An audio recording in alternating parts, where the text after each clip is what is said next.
अरशद, मैं यहाँ फैसल के लिए नहीं आई हूँ, अपने बेटे के लिए आई हूँ। बहुत डिस्टर्ब हुआ है।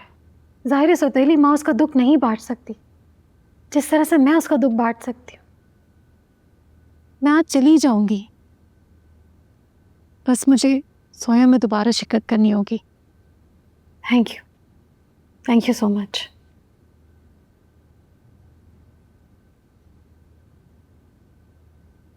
अरशद बहुत नाराज हो रहे थे मेरे यहाँ आने पर। ये मर्द बहुत जेलस होते हैं। नहीं अनी, औरत की जिंदगी में आने वाला मर्द उसे फर्माबरदार बना ही देता है। तुम सही कह रही हो। ये फर्माबरदारी अगर मैंने फैसल के साथ दिखाई होती तो शायद इतने मार के न देखने पड़ते। तो जरा आपको साथ लेकर जाओगी अब? मिमी, मैंने तुम्हें पहले अपनी मजबूरी बताई है। तो जरा आपका क्या होगा?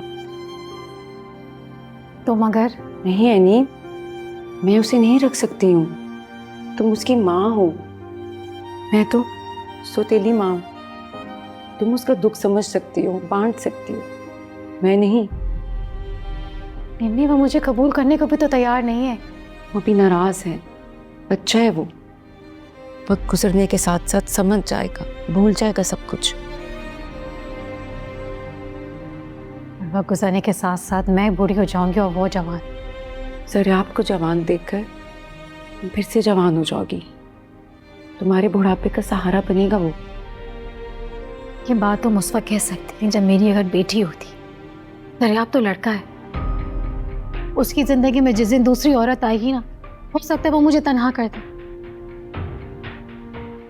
जिस तरह से मैंने फैसल को तन्हा कर दिया था। उसके माँ बाप बहन भाइयों से उसे अलग कर दिया था।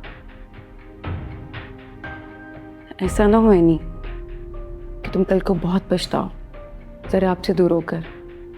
निम्मी, बुढ़ापे में शौहर का सहारा औलाद के दुख को भी भुला देता है। मैं अपनी औलाद के सहारे अपनी जिंदगी को बर्बाद नहीं कर सकती। कैसी सेल्फिश माँ हो तुम। अपनी खुशियों के लिए अपनी औलाद को कुर्बान कर रही हो। और मेरा तो फैसल के बाद जरियाब के साथ कोई रिश्ता भी नहीं है, मैं उसकी जिम्मेदारी नहीं उठा सकती। तुम उसे साथ लेकर जाओ।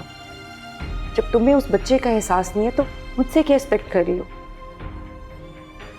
निम्मी,